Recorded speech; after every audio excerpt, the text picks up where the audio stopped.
आज की हेडलाइंस के प्रायोजक हैं मधुस्थली विद्यापीठ।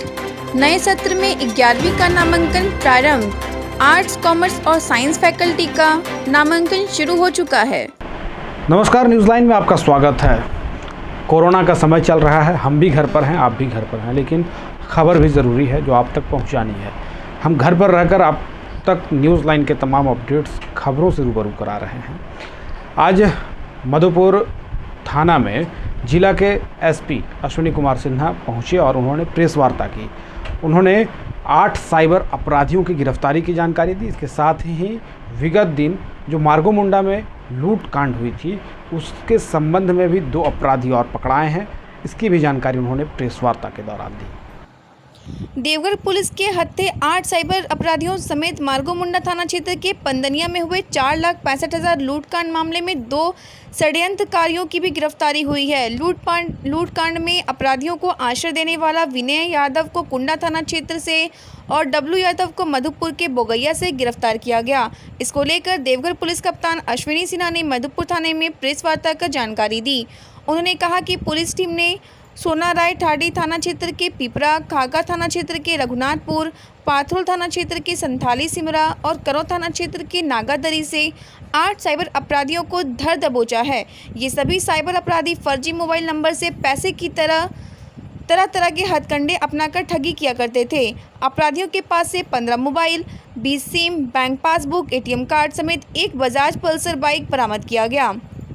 जबकि मार्गोमुंडा थाना क्षेत्र के पंदनिया में कपड़ा व्यवसायी के साथ 4,65,000 लूट मामले में 2 की गिरफ्तारी की गई। इसके पास से एक बाइक भी बरामद किया गया। इधर एसपी अश्विनी सिन्हा ने प्रेस वार्ता के दौरान देवघर, मधुपुर, सारठ समेत पूरे जिले वासियों से पुलिस को सहयोग किए जाने की अपील की ताकि अपराध पर अंकुश लगाने में मदद मिल सके। मौके पर देवघर एसडीपीओ, मधुपुर एसडीपीओ विनोद रवानी समेत सारठ देवघर के पुलिस पदाधिकारी मौजूद थे।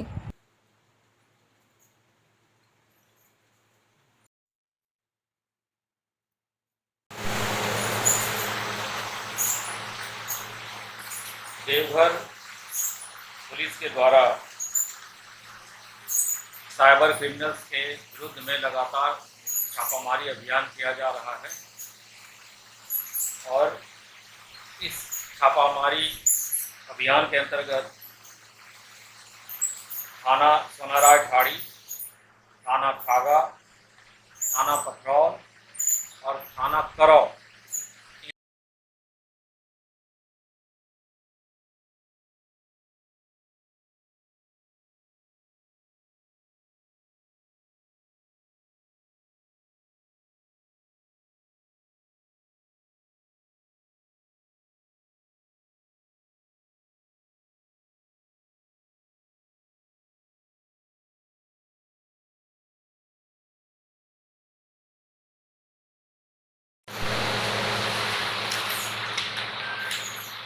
आठ साइबर क्रिमिनल्स की गिरफ्तारी के अतिरिक्त 2 और अपराधी डब्लू यादव और विनय यादव को गिरफ्तार किया गया है। डब्लू यादव बोगैया मार्गोमुंडा के रहने वाले हैं और विनय यादव जमुआ थाना मोहनपुर के रहने वाले हैं। इन दोनों ने पंदनिया में 17 तारीख की 4,65,000 के लूट की जो घटना घटित हुई थी, इस कांड में इन दोनों अपराध कर्मियों को साजिश करने, अपराध कर्मियों को आश्रय देने, हार्बरिंग करने का चार्ज में गिरफ्तार किया गया है और इन्हें जेल भेजा जा रहा है। डब्लू यादव के पास से अपराध कर्मियों को भगाने में, उसे आश्रय दिलाने में, छिपाने के लिए एक मोटरसाइकिल बरामद हुई है, टीवीएस अपाचे मोटरसाइकिल। उस अपाची को सर बताए मोहनपुर का किसी का अपाची था हुआ। विनय यादव की गिरफ्तारी जो मोहनपुर थाना क्षेत्र में हुई है, इनके सगे संबंधी भी इस क्राइम में संलिप्त हैं और विनय यादव ने यह कॉन्स्पिरेसी की है। विनय यादव का पूर्व का भी आपराधिक इतिहास रहा है। इंडियन ऑयल का जो पाइपलाइन है उसमें क्रूड ऑयल की चोरी के संबंध में इनके 6 कांड दर्ज हैं। इसमें 4 कांड में बेल मिला हुआ है। जसीडी के 2 कांड 104/14 और 266/14 वर्ष 2014 के 2 कांड ऐसे हैं जिसमें ये वांटेड हैं। इस केस के अतिरिक्त उन दोनों केस में भी इनको रिमांड किया गया है। एसडीपीओ मधुपुर, एसडीपीओ सारक और वर्तमान एसडीपीओ सदर देवघर हाल के दिनों में हुए लूट और डकैती के कांड के उद्भेदन के लिए, अपराधियों की गिरफ्तारी के लिए, बरामदगी के लिए थाना प्रभारियों एवं इंस्पेक्टर की टीम के साथ लगातार सूचना संकलन कर रहे हैं और उसी के आधार पर छापामारी की जा रही है। हम देवघर की आम जनता से ये अपील करते हैं कि जिस प्रकार उन्होंने साइबर क्रिमिनल्स में हम लोगों को बहुत सहयोग किया था, आसूचना दिया था, इस कारण से पिछले 8 महीने में 500 से अधिक साइबर क्रिमिनल्स को गिरफ्तार किया गया था। उसी प्रकार यहाँ की जनता जो हार्डकोर क्राइम हो रही है, लूट और डकैती के मामले, उसमें हमें सहयोग करें, आसूचना दें। क्रिमिनल्स का छिपने का जो स्थान है वो गोपनीय तौर पे सूचित करें। एसडीपीओ के मोबाइल पे, थाना प्रभारी के मोबाइल पे, इंस्पेक्टर के मोबाइल पे, हमारा मोबाइल 24 घंटे खुला रहता है, उस मोबाइल पर इसकी सूचना दें। और यह जो अपराध शुरू हुआ है नई परिपाटी और शैली के तौर पे, इसको भी निपिंग इन द बड, कली में ही इसको तोड़ देने का प्रयास करें। और मुझे पूर्ण विश्वास है कि यहाँ की जनता, विशेषकर मधुपुर अनुमंडल और सारा अनुमंडल की जनता हमें सहयोग करेगी। अपराधियों के छिपने के स्थान, अपराधियों के पोटेंशियल अपराध होने की जो सूचना है वो सूचना हमें देंगे। कल प्रेस वार्ता में अपराध कर्मियों के बारे में बता दिया गया था। ये अपराध कर्मी हाल के दिनों के लूट एवं डकैती कांड में शिनाख्त किए गए हैं। उनकी सूचना जब भी मिले कृपया पुलिस पदाधिकारियों का अवश्य सूचित करेंगे। निश्चित तौर पर शीघ्र ही इस अपराध से भी हम लोग निजात पाएंगे। आज जिला उपायुक्त मंजुनाथ भजंत्री भी मधुपुर स्टेशन पहुंचे और मधुपुर स्टेशन का उन्होंने निरीक्षण किया। निरीक्षण का साफ कारण यह था कि श्रमिक स्पेशल ट्रेन 2 दिन के बाद मधुपुर पहुंच रही है, जो कि सूरत से हटिया एक्सटेंशन मधुपुर है। उस ट्रेन से मधुपुर समेत जो संथाल परगना के विभिन्न जिलों हैं उनके श्रमिक पहुँचेंगे। इनकी संख्या लगभग 1200 हो सकती है और इन सबों को किस प्रकार से सुरक्षित उनके घर तक पहुंचाया जाए, उनकी स्वास्थ्य को लेकर के पूरी तरह से अनुमंडल अस्पताल के जो स्वास्थ्यकर्मी हैं उनके द्वारा उनका कोरोना टेस्ट भी किया जाएगा और विभिन्न जो उनकी सुविधाएं हैं वो सुविधा उपलब्ध कराते हुए जिन्हें कोरोना पॉजिटिव जिनका रिपोर्ट आएगा वे आइसोलेशन या क्वारंटीन सेंटर में जाएंगे। साथ ही जिनका नेगेटिव होगा उन्हें भी 7 दिन के लिए क्वारंटीन किया जाएगा। मंजुनाथ भजंत्री ने इस प्रकार से पूरे मधुपुर स्टेशन का निरीक्षण करके अधिकारियों को दिशा निर्देश भी दिए। उपायुक्त सह जिला दंडाधिकारी मंजुनाथ भजंत्री ने बुधवार को मधुपुर रेलवे स्टेशन का निरीक्षण कर प्रवासी श्रमिकों व उनके परिजनों के आगमन को लेकर की जाने वाली सुविधा व स्वास्थ्य व्यवस्थाओं का जायजा लिए। इस दौरान उपायुक्त ने संबंधित वरीय अधिकारियों व रेलवे के अधिकारियों को आवश्यक व उचित दिशा निर्देश दिया गया।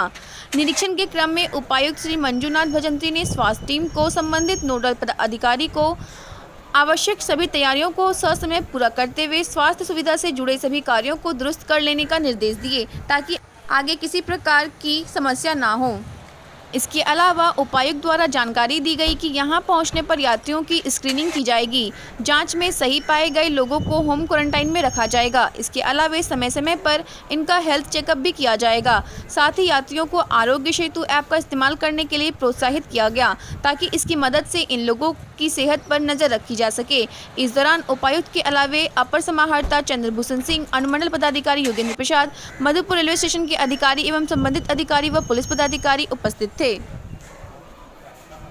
20 और 27 को वो यहाँ मधुपुर तक एक्सटेंड किया गया और यहाँ खासकर संताल परगना के 6 डिस्ट्रिक्ट और गिरिडीह यहाँ के कुछ श्रमिक लोग उसमें रहेंगे। तो उसके लिए हम लोग जो राज्य सरकार के जो भी दिशा निर्देश हैं कि सबका जो टेस्टिंग करवाना है, हैंड सैनिटाइजेशन हो गया और उनको सुचारू रूप से अपने घर तक पहुँचे और उसी के संबंध में और विधि व्यवस्था का भी संधारण है कि सारा चीज़ हम लोगों ने जो व्यवस्था जो कर रहे हैं उसी को देखने के लिए यहाँ आए हैं। कितने मजदूर आने वाले हैं सर?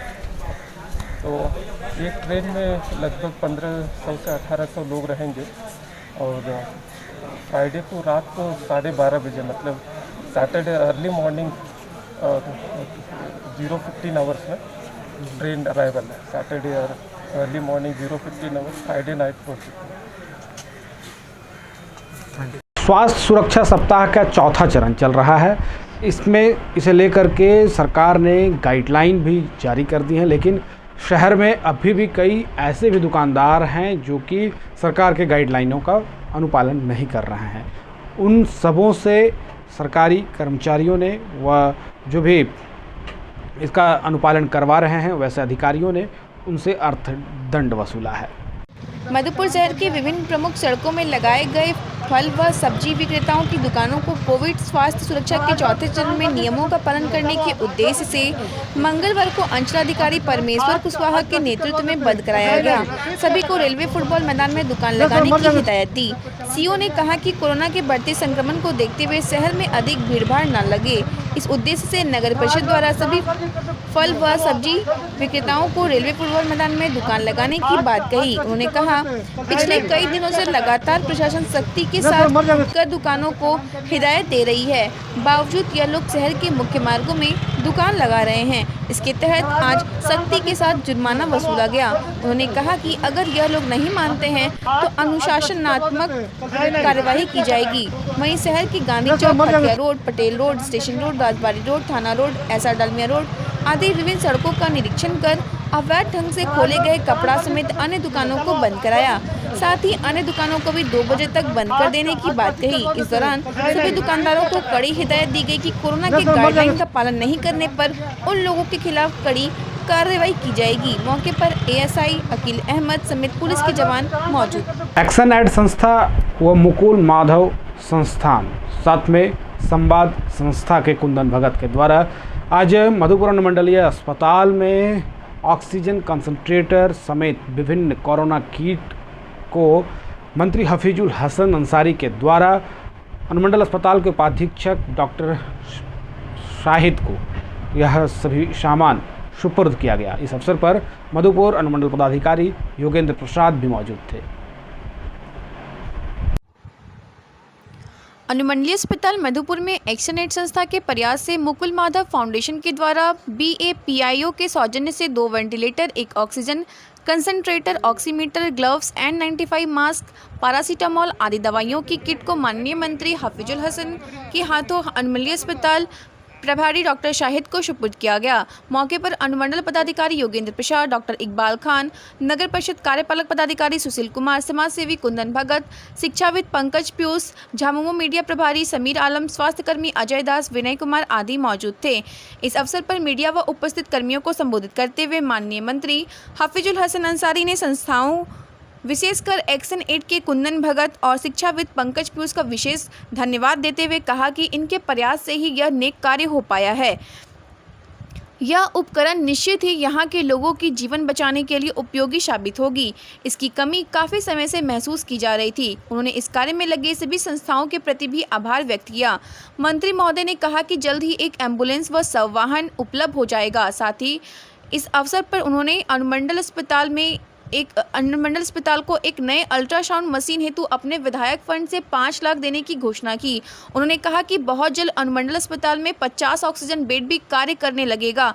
मंत्री हफीजुल हसन ने उपस्थित मीडिया व अन्य लोगों को कहा कि लोग अपने इलाज के लिए पहले अनुमंडल अस्पताल आएं, वहां इलाज कराएं। अगर वहां समुचित इलाज ना हो तब प्राइवेट नर्सिंग होम जाएं। अनुमंडल पदाधिकारी योगेंद्र प्रसाद ने इस नेक कार्य के लिए माननीय मंत्री एवं समाज सेवी कुंदन भगत को धन्यवाद दिया।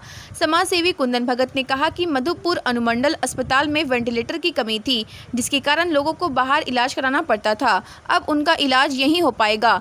हम लोग और भी ऑक्सीजन कंसंट्रेटर तथा ऑक्सीजन बेड की व्यवस्था करने वाले हैं। अंत में मंत्री हफीजुल हसन व दानदाता संस्था के प्रति आभार व्यक्त किए।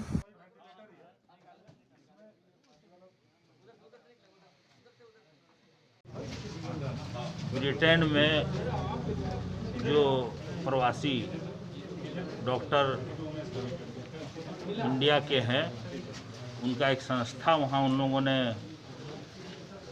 बनाए हैं। उस